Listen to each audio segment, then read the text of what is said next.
It's another edition of the On the Mic podcast, and Bellator 275 is right around the corner. So as much as I gave all the praise in the world last year, I called it my event of the year, my crowd of the year. It's a Bellator 270.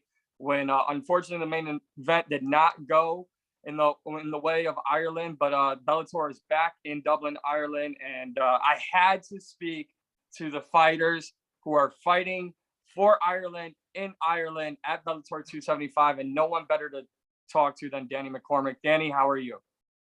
I'm great. How are you? I'm good. So I'm going to just get this out of the way first, because I'm going to ask you, I know we're here to talk about you, but this is kind of my thing. It's what a lot of guys do, a lot of men do. You're married. You probably know this. We make it about ourselves too often. I don't look it. I know I don't look, but I am Irish. And I asked your former teammate, James Gallagher, about 2 years ago, what was the best way, because I'm born on St. Patrick's Day, the best way to celebrate a St. Patrick's Day birthday. He told me, go out to a local pub, get loads of Guinness, and get absolutely messed up for 2 days straight. What say you? What is the best way to celebrate a St. Patrick's Day birthday? So first of all, since it's your birthday and St. Patrick's Day on the same day, you need to decorate your house so that you wake up to like a green St. Patrick's Day parade in your house. Then you need to buy a green leprechaun suit, head to toe leprechaun. And then you need to go and find the nearest Irish bar and buy yourself a pint of Guinness, drink 1 pint of Guinness, then drink whatever you like after that. And learn a few Irish folk songs before you get there as well. So I think, yeah, if you have your green decorations in your house, you've got your leprechaun suit, you've got your pint of Guinness, I think you're going to have a good day. All right, well, here's what I'm going to tell you. I expect you to do what you expect to do at Bellator 275. So as long as you hold up your end and do all that you're expected to do, I will absolutely get a leprechaun suit for my birthday. That is my promise to you. You're victorious at Bellator 275. I will load up my social media of me in a leprechaun suit. And I'm pretty short, so it's not going to be hard. I can't wait to see it. I'll hold you to that, by the way. I'll remember. Don't worry. Well, I'm going to start this off by saying if you want to follow Danny on Instagram, you can follow her on Instagram at Danny_McCormack. And Danny, 5-0 in your career. You're coming into this fight against Stephanie Page. You train out of SBG Ireland. First and foremost, the easiest question is, you're not coming overseas to fight, right? You're not worried about having to travel and hotels and everything. I mean, you're in the comfort of your home as we do this interview, and we're a week out. How good does it feel to fight at home? Oh, absolutely amazing. You know, it's so good, like especially for the weight cut. That's the big thing. So the minute you get on a plane, you know, you land much heavier than you took off. You hold a load of water. So for me, you know, it's a big cut for me. I'm 6 pounds out this morning, but if I had to get on a plane today and go travel somewhere, you can guarantee I'd be 8 or 9 pounds out the minute I arrive. So yeah, it makes a huge difference to the weight cut. It makes a huge difference to your mentality and your confidence. You're at home, you're in your own bed, you're in your own routine. I'm going to be training in my own gym on Tuesday morning and leaving for the hotel at 10 o'clock. So it can't get better than that when I'm fighting on Friday.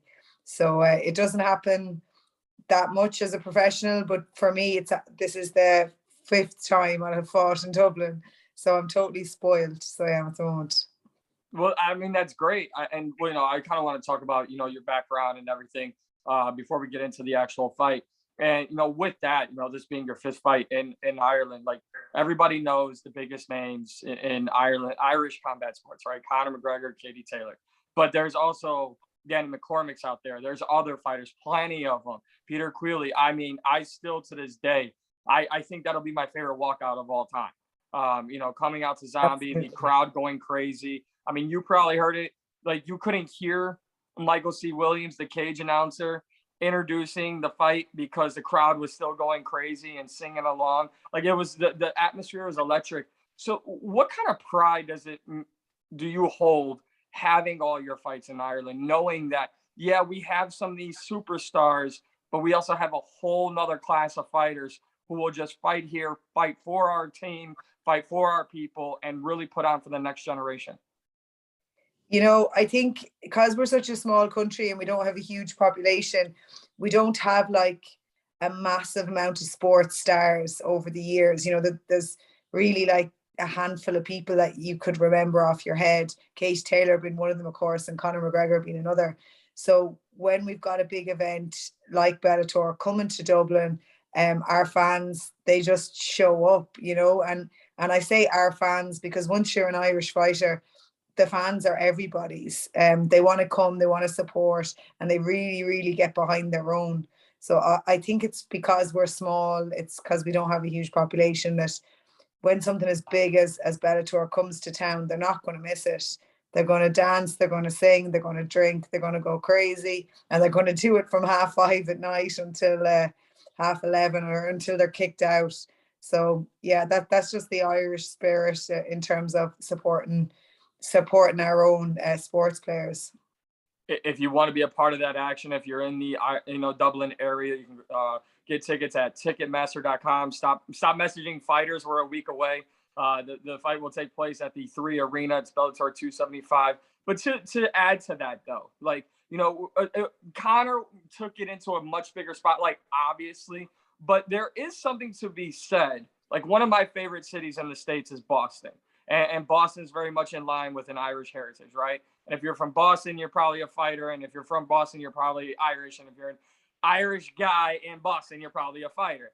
What does it mean to be of Irish heritage and have, you know, blood running through you and to be a fighter? Because you could be an athlete, you could be a celebrity, but to be an Irish fighter, I'm sure there's so much more meaning to that.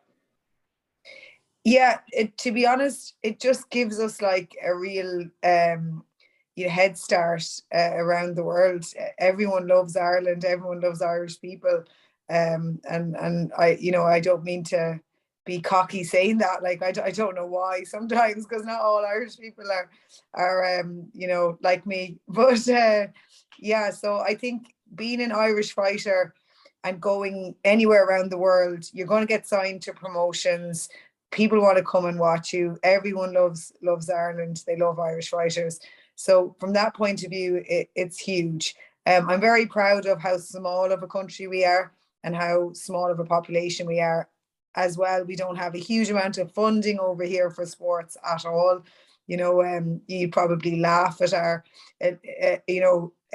Olympic committees compared to what you can do over there and the kind of funding and backing you have. So yeah, that it makes me proud to be from a small place where people stick up for each other and support each other, and the fact that everyone around the world seems to resonate with us, because so many Irish people immigrated, you know, years ago. So there's Irish everywhere. As you said, you've got Irish descendants or you've got Irish bloodlines. That's like so many other people. So yeah, it does make me proud to be from this small island.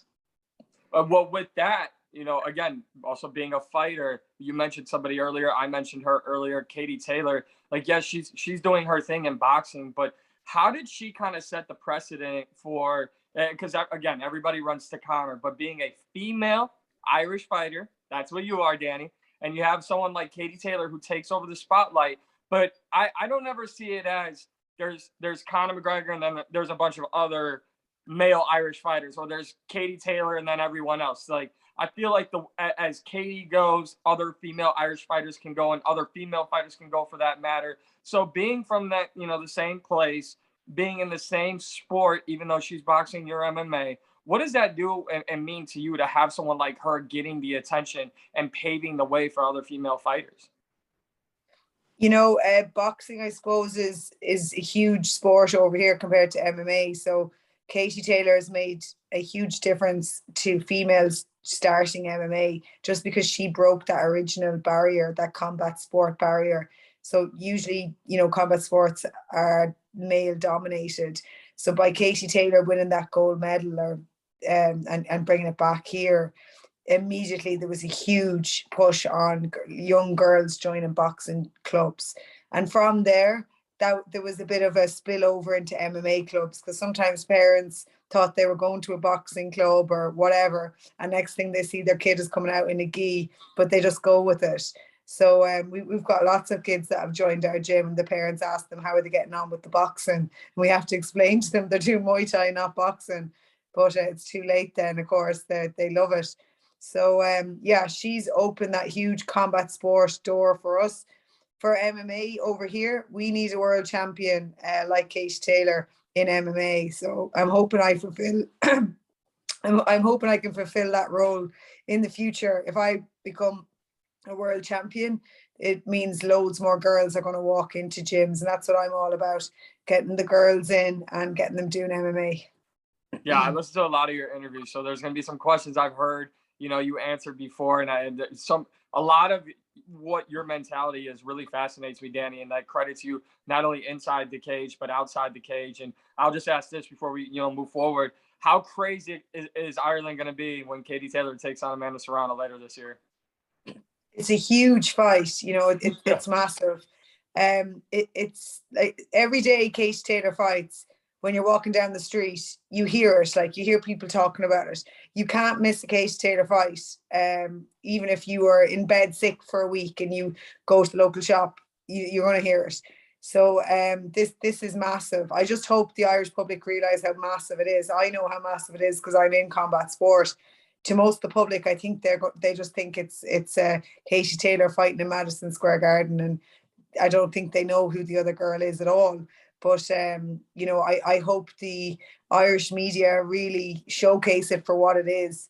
And it's the biggest women's fight of all time. I think the two girls are the best. I really believe that. Yeah, no, everything you said it perfectly. And you talked a little bit about Muay Thai. I haven't asked you about your gym. You're training out at SBG Ireland. I'm sure the culture and everything has changed over the first time you were in there to where we are today. But your Muay Thai coach is your husband, and yeah. That comes with a lot of different kind of narratives, right? Like, what is it like training with a guy, and what is this and what is that? The number one thing I think that you've seen, we've seen it a lot in the other promotion, that being the UFC. We've seen these moments where there's relationships in the corner between fighter and coach, and the conversation. Because Danny, I'm not going to sit here and ask you about technique or anything like that. I'm clueless, right? I know what I'm watching, but I can't break down technique like some people. So for me, it's all about the narratives and the things that I can understand. So what are those conversations like, right? Because he's your coach, and he wants you to get better, and he wants you to improve on this undefeated record, and he wants you to set a precedent for your gym, for your career, for everything. But again, he's also your husband.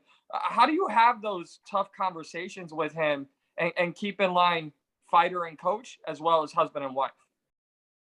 So I think if it was the other way around and I was in his corner and he was the one out there, it would be a bit different. So I'm very direct. I say it as it is. My constructive criticism doesn't always come across as constructive. It can be just criticism sometimes. Whereas he's the polar opposite. So when he fought, he really fed off positive reinforcement and encouragement. He didn't take constructive criticism that well, or any sort of kind of shouting or roaring or that kind of attitude. So he's one of the best people I could have in my corner. He's so calm, relaxed, happy. He's always telling me I'm doing great. If he thinks something is going to lead me down the path to lose the fight, he's going to say it, like, you need to keep your left hand up or whatever it is, or you need to step back after your punches. But he's always so positive and tells me things are going great and that I'm looking great. So, from a corner point of view, we're never going to be one of those highlight clips where the husband is roaring and shouting. It's just not in him. He doesn't do it here in the house when I've done like way worse things than what could happen in a fight. It's more likely I could turn around to him in the corner and go, what the hell is happening? I'm getting killed here. I think I'm more real sometimes than he is. He's such a kind, supportive, encouraging coach. So that's his personality, that's his manner. And from the start, John was always in my corner, and me and Alan started having a relationship about a year in to my relationship with John as a coach. So John was very apprehensive. It's not always good to mix personal life. He usually doesn't let any family members or partners backstage whatsoever near the fighter. But he got to know Alan, and after a few months, he realized he was actually a lot more calm than I was, and he was a real positive person to have around. So, we're the dream team, me, John and Alan. And I have a new jiu-jitsu coach that's been working with me in the evenings called Kieran Daverin. So this will be his first time in our corner joining the two boys. So I'm hoping it ends well next week and they all get on. Well, this is a kind of a message to all men out there, right? For coaches and for husbands. Be more like Danni McCormack, I'm guessing, right? Yeah. Be a little bit more calm, be more supportive, and don't get in your wife or your fighter's way. I love it. Danni McCormack, I'm getting fighting, information from you and life information from you. So I and men all over the place appreciate that. So Danni, you kind of already mentioned your coach, John Kavanagh, and I love to hear how he kind of keeps everybody under wraps. And he's obviously very notoriously known, no pun intended, for working with Conor and everything that he has gone, through with Conor. But SBG Ireland isn't SBG Conor McGregor. It's SBG Ireland. It's everyone in that gym. And yes, all the credit in the world goes to Conor and John and everything that they achieved. But they're not the only two in that gym. And there's fighters like yourself and plenty others. Like I said earlier, I'm sure that the culture has changed and the team has changed since your first days there. But just overall, what is it like having John Kavanagh as a coach? Because I feel he represents everything that's good about the sport of mixed martial arts. I think because John is such a massive star and has got such a huge following, it's probably hard to imagine John getting down on the mats with the newest of amateurs and the youngest fighters you can imagine. But that's exactly who he is. So all John asks from us is to show up and to work hard.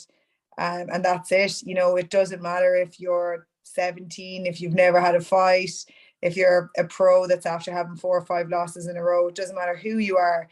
If you show up, you're willing to learn, you listen, you don't have an ego. At the end of the day, he sees us all as people, nearly like his children, and he looks after us so well. So, John is very busy, but his WhatsApp is always flat out with all of us fighters, sending him stuff. So whenever he's not in the gym, we're sending him spars, we're asking him questions. I often send him videos of fights and stuff that happened at the weekend, and he always has time to answer questions. So when we have John in the gym, he's absolutely 100% committed to us. And then, of course, he is abroad with Women to Warrior and with Conor and with different things. He's with Johnny Walker now as we speak in Vegas. So he's not going to be there all the time. But when we keep really good communication with him through WhatsApp and stuff like that. So, yeah, John is extremely humble. All he wants to see is people get the best out of themselves, whether that be winning a regional fight down the road from the gym or becoming a UFC world champion. He's not just interested in the best fighters in the gym. He's interested in the people that work the hardest, listen, and are good people. Yeah, absolutely. Now I got to ask, because you just mentioned something. You mentioned the word ego, and I've been very open about this. I started watching MMA right around Conor and Mendes, right around Conor and Seaver, actually. And then the DVD came out, the movie came out, the Notorious movie. And there was an old clip where Conor was showing his first ever fight. And he said something like a very quick story to D about how John said, he was shown celebrating in the ring after his first fight and he was going crazy. And he said John brought him into the gym the next day and said, "You'll never fight for me again if you act like that." And then he took off, and obviously we know about their relationship now. But is that John Kavanagh? You talked about no egos. Is he just tries to stay away from all that rah-rah flamboyancy, and it's not about making a character, it's about becoming a fighter, and a very good fighter and a professional fighter at that? Yeah, John explains it to us very well. There's the showmanship and the Instagram and the call outs and all that to make people interested in you. But that's only one part. The main part is that we become better fighters and that we have the skill set. So he does understand the kind of hyping yourself up side of things. He doesn't particularly like it, but he understands it's the fight business. It's prize fighting. It's not who's the most skillful martial artist at the end of the day. A lot of the time it's that, along with who can sell a fight. But in the gym, he slags us a lot about our Instagrams, about taking pictures, about photographers. So yeah, he makes you feel very small and embarrassed if you think you're getting ahead of yourself too much. He'll make sly little digs and stuff. So especially some of the lads that walk around the gym, with the Billy Strut and think they're all that, he'll always make sure to like catch them out during the class and show them up a little bit in front of people. So he knocks the chip off our shoulders if we ever get too big for our boots. But I remember one fight at Bellator when one of my sponsors got a banner made, and sure, I didn't see the banner or give him any dimensions or anything, and I just got the banner the day before the fight and it was all wrapped up, so I didn't know what the story with the banner was. And I walked out past No Heat, and Alan and John brought out the banner. The banner turned out to be like about 6 meters long, 3 meters down, and the two of them held up the banner on the side of the cage. It took like one full square off the cage, and straight away the Bellator officials went crazy. They were like, take that down, that's not at all in our dimensions, like, whatsoever. They got in trouble for it. So he always brings up that banner. He says that I'm trying to get too big for my boots with this banner that you could literally tie a whole family up in. So when I won the fight, he actually got the banner with Alan, and he says, come on, we got to use the banner for the pictures. This is the last time we're going to get this thing out. So they pulled it out anyway. It was huge. You can't even see Alan and John really in the picture. It's so big. So yeah, that's kind of the way it is. He understands it's a part of the game, but deep down he wants us all to be humble and nice people and win fights, and that's the main thing. Yeah, no, I've had one interaction face to face with Coach Kavanagh, and that was at a Bellator press conference. And Bellator was like, "Hey, do you want to talk to anybody else?" I was like, "Well, Coach Kavanagh's right there." They're like, "Go ahead." And I was like, "Coach," he's like, "Yeah, I'm not doing anything. I don't care." And I was like, "What?" Like he didn't care, and he gave me all the time in the world. So it was just one of those things where kind of just check yourself on the other side. But I guess I got to get the Danni McCormack seal of approval. So the Billy Strut is not a thing that we should just do in commonplace, right? Like when I go to the store later, I shouldn't just do the Billy Strut, like when I find what I'm looking for. Absolutely not. Definitely don't do the Billy Strut around our gym, because you'll just get daggers thrown at you. If you walk around like that, you're guaranteed you're getting submitted in the first round. That's for sure. I love that. Well, you have fought 4 of your professional fights, with Bellator. I know they don't have your division, and that could lead one of 2 ways. Either Danni McCormack's got to look for her next opportunity, or you could become the face and the voice of opening up a 115 division for Bellator. Heading into this fight, obviously you want to keep your record intact, you want to get the win, but how much are you focused on what's next for you after this fight? People keep asking me about it, and like my husband brings it up every now and then, but I'm really not thinking about it. All I'm thinking about at the moment is get my steps done, don't eat too much food, keep losing the weight, stay sharp, be confident, go out and beat this girl next Friday, put on a hell of a performance, get a stoppage, get a highlight reel, and then I have all the cards on the table, or all the balls in my court as such. That's what I need to do to make the next step as seamless as possible. So I've got to keep I've got to put this girl away. I've got to look like I am what I think I am, that I'm going to go on and fight the best girls in the world and do good, do very good. I should talk more highly of myself. But yeah, so that's all I can think about right now. That's all I can focus on. And then next week after the fight, we'll have a chat between myself, John, Paradigm, and see what's happening. I'm open for everything, but there's no point continuing on forward and continuing to get more and more wins with no division or no progression, because that's not what I'm in the business for. I'm not in the business for money. I'm not in the business for fame or anything like that. I just want to fight the best people and win fights, reach my full potential. So I want to make sure that wherever I am, that's what I'm aiming for. So I don't know what the next step is, and I'm not going to look past next Friday. So what do you make of Stephanie Page as an opponent? Obviously, one thing I heard in a previous interview of yours was that you were so focused on getting the 5-0, and now you've kind of taken away that I got to remain undefeated, and I like really found that to kind of be a humble comment by you, but really just I wish more fighters thought like that, because I feel like if you have an O on your record and you haven't lost, sometimes fighters will try to protect that worth everything and not showcase their full potential. They won't reach into their bag of skills and really showcase the arsenal. So coming into this fight, what did you make of your opponent, and what are you looking to do for yourself? Yeah, so my opponent's a striker. She's got a lot of Muay Thai and kickboxing experience. I don't think she's particularly dangerous. She hasn't got like a knockout reel or anything on YouTube of her anyway. So I've watched back her fights, and I think I'm well able to stand with her. I think I've got a lot more ways of winning than she does. So the fight is most likely going to go in my way once I use those skills. But I don't want to go in there and just shoot. It would be the easiest night in the world to go in, get a solid double leg, mount her and ground and pound her. But I don't want to do that. I want to go in, I want to strike, I want to show that I'm a dynamic fighter, and I definitely don't want to have a boring fight.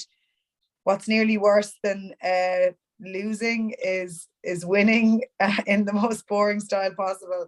That's as depressing as losing, a high-paced, high-quality fight, in my opinion.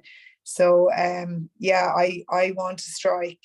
When I take her down, I want to pass, guard fast. I want to get into these dominant positions. I want to choke her out. I want to ground and pound her. I don't see any other way this fight's going to go, but I just don't want to go out there and the minute she throws a punch, I shoot on her legs, because that's the easy option.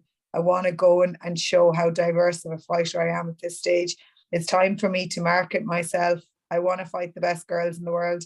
I'm not going to do that lying on top of somebody like my last fight as such went, in my opinion. It wasn't that exciting. The girl just held on to me. So I'm not letting that happen this time. If they try to hold on to me, I'm disengaged and I'm going to stand up. I'm going to knock them out. I absolutely love it. Like, again, at the 3 Arena in Dublin, Bellator 275, Danni McCormack, we're taking on Stephanie Page. Get your tickets online. Stop asking these fighters. And you can follow Danni. Make sure you follow her on Instagram. Just a couple more here for you, Danni. And I really appreciate all your time. So take me into the, Bellator 275 fight night, right? Or go back to Bellator 270. You're in the locker room. You've had your fights in Ireland and Dublin before. You've been there, done that. But what is it like? Because I told Bellator, I told my friends, I told my family, I don't want to go to Las Vegas and be there for a 3 title fight night. I want, without a doubt, to cover a fight in Dublin, Ireland, because there's no better atmosphere, in my opinion. And for me, plus I want to see the reaction when somebody like me, who's also like Italian, a little Hispanic descent, come in and tell everybody in Ireland that I'm actually of Irish descent. I want to see the reactions I get. But in all seriousness, wear your leprechaun suit. I will. Once they see my height, they're like, oh, yeah, we get it. But in all seriousness, what is it like when you're in that arena? You have your hometown crowd. You have everyone there for you, whether they're there for you in the first fight or in the main event, they're there for you. What is that moment like? Can you talk to me about that moment? You can't appreciate the moment until the end of the fight, or even when you're comfortable in the fight. So in my last fight, I was comfortable from the first bell. And once we got going, I could feel the crowd behind me. I knew I had this in the bag. I knew I was going to win. And I felt the energy. It was just amazing. And then when the fight's over, the place is just absolutely electric. But when you're upstairs and you hear the floor vibrating underneath you and they're going crazy, and it's only like 6 p.m. in the evening, you're like, oh dear God, why have I done this to myself? I should be out in the crowd with my family, like having a drink and enjoying the show. So, of course you get nervous, but every time I do it, I feel like I own it more and more, and I get less and less nervous. So I think this is going to be, the pinnacle for me. I've taken that pressure off myself of the 5-0 goal that I wanted, and I'm going to go in, relax, take it all in. And the minute I feel like the fight's going my way, or I can feel the crowd behind me, and it's just going to drive me forward and just absorb all that energy. I'd say in years to come, I'll look back on it and say it was the biggest experiences of my life. But sometimes when you're in something, you're so caught up in the moment that you don't fully appreciate it. You're speaking to the choir on that one. What does it mean to you also to be a female out of SBG Ireland fighting on a major promotion, not just for women in Ireland, but women as a whole, and as well as your female teammates that you have? How much do you carry that with you? Because I know you said earlier that you know one of your things is you want more women to get into the sport, and I'm sure your teammates and your sparring partners and your training partners, they all look at you with the respect that you have earned throughout your young career. What does it mean to you to kind of carry that throughout your career? You know, I was only thinking about this today, and in 2022, I think the Irish women MMA fighters are absolutely badass, all of us. And I'm not just saying that, we're all really, really good. This generation of Irish women fighters, we're so much better than the men. I know there's less than us, but we're all so good. So when you think there's me, I'm undefeated, there's Sinead Kavanagh, there's Leah McCourt, then there's a girl that just won a world championship or a Prague World Cup, even her name's Shauna Bannon. She's coming through, she's turning pro now. In our gym, the amateurs coming along, there's a girl called Dee Begley, a pro that I train with, and she's a flyweight. She's just signed with Combacha Global. We're all just really flying the flag so high. There's not a bad Irish girl in the country at the moment that's fighting MMA. And I'm really proud of that. You know, we're going to go far. We're going to do big things. And in the future, they'll be talking about the Irish women instead of just talking about Conor. So, yeah, I am really proud that I'm with this generation and we are as good as we are. Right, absolutely. And I love that you said that because, again, I know there's going to be those common questions because you train at the same gym and you're both, from Ireland. So I love that you said that. And thank you for saying that. I will ask you this, though. Being a part of Team SBG, being a part of the management team at Paradigm, what is it like? And I don't know, have you ever thought about, like, you, Danni, have just surrounded yourself around so much positivity and so much success? Not just talking about Conor, but I'm talking about your coaches, your teammates, your management team. Your management team has the biggest roster that they've ever had. Your gym continues to turn out winners week after week after week. Johnny Walker's in the main event. We're talking on the day of that fight. What is that like to surround yourself? And have you realized how many successful people you have around you? If you want something bad enough, you'll make it happen. And the way you make it happen is by surrounding yourself with the best people in the business. So that's what I've done. My first year of training, all I was thinking about was SBG and John and Conor McGregor. And I just said, what am I waiting for? And I went and I joined SBG. Joining Paradigm was simply the next step, they are the best in the business. They contacted me. I got contacted by every management company out there and I said no to everyone. And the minute I got the call from Paradigm, I was on it. So if you know where you want to be, you're going to surround yourself with the best possible people to do that. And I feel like I have the best possible chance of going as far as I possibly can go. And I really want to be a world champion.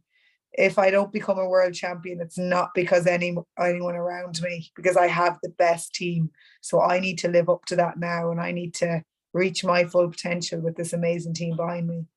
Well, you're never going to hear me say that you're not going to make it because you sound very focused. Your record speaks for itself. Your craft speaks for itself. A fun one here for you. I know you probably don't see him as much. I'm sure you've had more interaction with him than your newer teammates, but have you, from a true Irish opinion, not just a friend or a teammate, compare Proper 12 if you've had it to Jameson, and have you been to the Black Forge Inn yet? So I don't drink. I did drink in my past, and I've drank Jameson, and it's disgusting. All whiskey is disgusting. I've smelled Proper 12, but I've never drank it. you know, at this, like, I'm 31, I'm so old now to be drinking whiskey, in my opinion. Like, if I was going to have something, it'd be, you know, maybe like a glass of wine, or like a vodka and Diet Coke, you know. So no, I don't know. All whiskey is disgusting. I wouldn't know. If you gave it to me here, I'd say it's both horrible. So sorry, Connor, but I'm not a proper 12 advocate, because I'm not a whiskey drinker. From the forage point of view, yes, I brought my husband for his birthday, actually, and it was amazing. Really, really nice food, really nice service, beautiful pub. So Connor wasn't there on the night. It was an early in the evening, but it's really hard to get a table there, which is crazy in Dublin. You know, we're never that busy, but the forage is always packed out. It's incredible. So if you ever do get to your Three Arena, to your Bellator Three Arena event, make sure you go to the forage for your dinner first. I have nothing else I want to achieve in life. I want to cover a fight in Dublin, Ireland. I want to go to the Black Forge, and I would love to do an in-person interview with you one day. Danni McCormack, this has been amazing. You'll take on Stephanie Page at the Three Arena in Dublin, Ireland, Bellator 275 on Friday.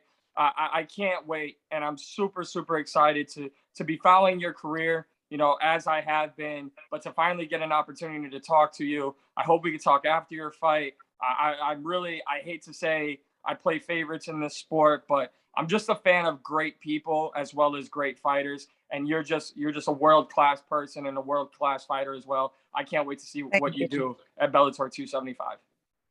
Thanks so much. I really appreciate that. You have given me all the good vibes now for the evening. And then, like you said, you know, before, and as I've mentioned, go ahead and follow Danni on Instagram at Danni_McCormack. Again, hope we can talk after your fight. I hope I'm bringing you good vibes. You know, there's a reason why I don't cover fights most of the time in person. It's because I'll work during the week to enjoy the fights on fight night. So next Friday, I'll have zombies on before the fight event. I'll have maybe some Guinness in hand, and I'll be rooting for you guys, and I'll be rooting for you as well. The class that you guys put on, the shows that you guys put on, and Bellator puts on, I know you're going to start the evening off right, you know, for your country, for your people, and more importantly for yourself. So Danni, thank you so much. Thank you so much. I really appreciate you taking the time, Mike. It's lovely to meet you.